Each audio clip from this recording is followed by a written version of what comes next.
Hello, I'm Lawrence Chard, or at least I think I'm Lawrence Chard. Welcome to our Chards Coin and Bullion Dealer YouTube channel. Now the reason I might sound slightly confused is in my hand I've got an Edward Sovereign, dated. Now come on, everybody out there, if you want, just pause the video and put in the comments what date you think it is. Edward VII Sovereigns, come on, it can't be that difficult a question, can it? But it can, so should we show... We'll show you the obverse of this Edward VII Sovereign. There you go, just so you know. Nice big clip, high-res picture. Have you all written a comment down there and guessed or whatnot? If you guess correctly, you might win a gold bar. It could be a McVitie's gold chocolate bar, but there you go, we're generous. So we'll turn it over, and what date is on it? Or we turn it over, or we showed the still. There you go. Who got it right? Anybody? Possibly not. Although I did post the photo of this, the obverse, the Edward, on the Silver Forum about a week ago, and said, anybody want to guess the date?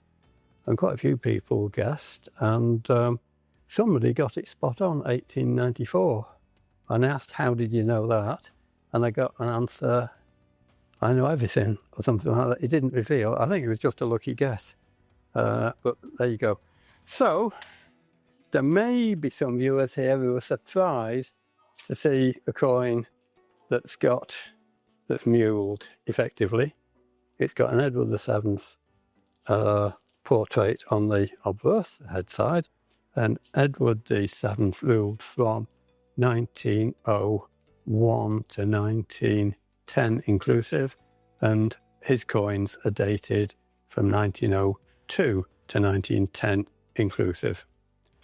But it's, and some people might think, so why would the Mint do this? Well, it wasn't, I'm sure this wasn't made by the British Royal Mint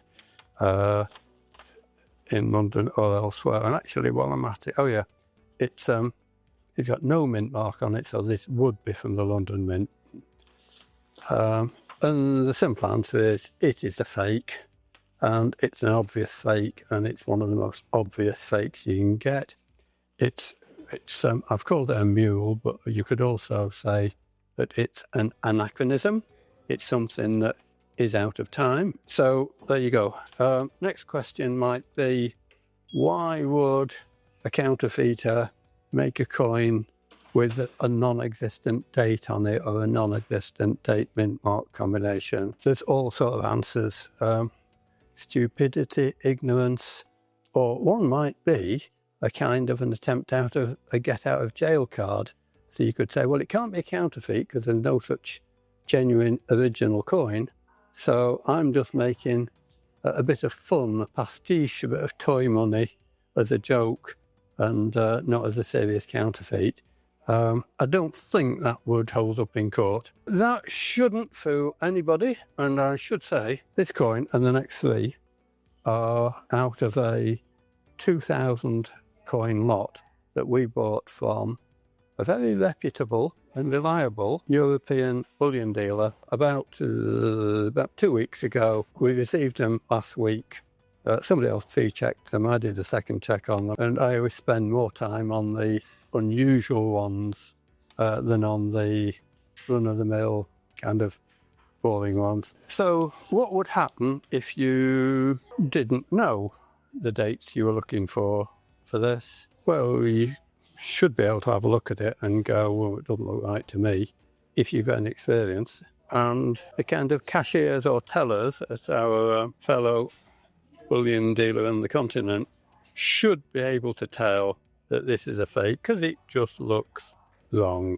We'll invite you to have a look and see what you think. We could also invite you to visit the Silver Forum page, and we'll provide the link for it in the video, and you can see the comments and guesses that were made there, and you can add your own comments if you want, and test your skill against seasoned stackers and investors and collectors. So what happens if you hadn't got much experience on dates, or you couldn't tell a genuine coin from an original using your eye and your brain and your experience? Well, you could acid test it, but an acid test might tell you that it's okay because it's 22 karat gold. In fact, it's slightly too good. You could probably use a Sigma machine, and I don't know what result that would give you because I hardly ever use one. Probably look about right on a Sigma. Or you could spend the best part of £20,000 and have an XRF machine like this. So we'll test the obverse on here. Now, we've started this video rather late in the day and we're hoping we can get it done in good time. So I'll try not to waffle too much. But we would like to show you these night on test results. And you can already see we're getting results here. Gold plate not detected. That's interesting. I didn't actually look at it at the start, but I think when I tested it before, it was consistent. Sometimes you get it flicking up saying gold plate suspect or even detected, then it changes to not detected. As you can see, it's showing 22.24 carats, which isn't right. It should be 22 carats, plus or minus a tiny, tiny tolerance, mainly for the error rate of the machine. And gold content, where are we coming? On earlier tests, we got 921 parts per thousand. Oh, on both the obverse and reverse, with a tolerance of 3 parts per thousand. So there we go. You know, I think, so 926, that's slightly higher than the reading we got the other day. The silver content's the same, the copper obviously slightly different. You know, I don't think we've got time to test the reverse as well on this, but take our word for it, the test on the reverse was very similar to the obverse. So that's that one. What else did we get in there? Well, my colleague who did the first check on these pulled 2 1928 Pretoria South African mint sovereigns out as being suspect because they've got very noticeable grainy effect on the surface, which we call orange peel for hopefully obvious reasons. It's the first one. So I've numbered it number 1. It's got some ink or something on it. But it really does look quite awful. It also looks like, the obverse particularly, like it's got measles or some other highly unusual skin problem. We do see orange peel and graininess on genuine sovereigns. This one is so bad that it's got to ring alarm bells. Even without any other tests, I would be unhappy to sell it as a genuine coin. I certainly can't tell that it is, and I'm reasonably sure that it isn't. But we'll stick it on our trusty night-on machine, obverse first, click this, see what happens. Gold plate not detected. And while I'm at it and while we're waiting, we can see instantly it's coming up under 22 carat, but that's not reliable for the first few seconds because it needs to do more samples. But on the first test we did, it came up as 907 parts per thousand. It should be 916 or 917. So the gold content on this is deficient. Silver content is shown up at 3 parts per thousand and 4 parts per thousand on the reverse, which is within a normal range for a sovereign of this date and mint. So what we're getting, still gold plate not detected, which is not surprising. By the way, we tested this at least twice previously. Both the tests came up reasonably consistent, a slight variation on the reverse on one of them. So 909 parts per thousand, very similar to our previous results. Silver content about 4, that's fairly normal. But that gold content is too low, so that basically condemns that as a potential genuine coin. And the second one, let's have a look. This one, the obverse doesn't look quite as bad as that one, but the reverse looks worse than the other one. Again, we'll show you bigger pictures. We'll stick it on the night-on machine, see what that says. Ooh, gold plate suspect. Now, gold plate not detected, that's okay. Carry on. So where do we go? Yeah, so far it's similar result to before. The first time we tested it, we got 902 and 901 on the obverse. We got 909 on the reverse both times. And on all 4 readings, we got 3 parts per thousand silver content. So I suspect we're going to get fairly similar readings there today. It's looking like it. Now I'll get the last coin out of here. and be having a look at it while the night on's doing its job.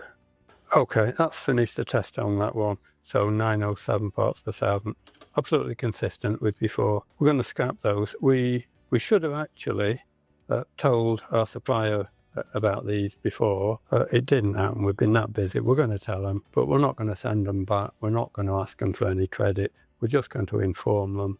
They'll probably offer to reimburse us slightly, and we will supply them with copies of our photos, and we might point them at this video. We won't name them because, as far as I'm concerned, actually highly reputable, but it does go to show that even people who you think are reputable dealers and they seem honest, etc., can make mistakes. They can be careless. In my opinion, they shouldn't be. They should be more careful, which is partly why, out of courtesy, we're going to send them photos and give them some brief report on what's wrong with the coins. So there we go. We did have another Anachronous coin from them probably 2 or 3 years ago, and I think we did it in a video. And from memory, that might have been a 1918 London mint, which is a non-existent date mint mark combination. So this coin, this is a very ugly looking 1919p Perth Mint sovereign. It's horrible. When I first saw it, I think it needed a bit of a clean, so we put it through our ultrasonic tank, and it came out a bit easier to see. And I could be ages if I was going on to the detail of all the little bits that I don't like about this coin. It's quite grainy. It just looks wrong, and that's not very scientific, and it's not very useful or information, or is it? The surface just looks awful all over it, and there's what looks to be some little raised pimple marks on it, which is always a bad sign. But have a good look. We'll show you both sides of the coin. You can make your own mind up. We haven't posted this on Silver Forum, but actually I might add this to that previous post. And this time, the gold content is, well, if you acid tested it, you'd go, yeah, that's 22 carat, that's all right.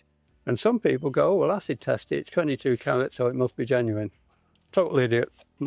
And some people have a £20,000 Niton machine and test it, and when it comes out at better than 22 carat, yeah, that's good. No, it's rubbish. It's a fake. And the fake would not be legal tender. It would not be capital gains tax exempt. It wouldn't even be acceptable as investment gold. So it wouldn't be exempt from VAT. So all sorts of reasons there. We hope we've shot this quickly enough, or actually no silver content on that, which is, to my mind, another big indicator, even bigger than the gold content being too high. So there you go.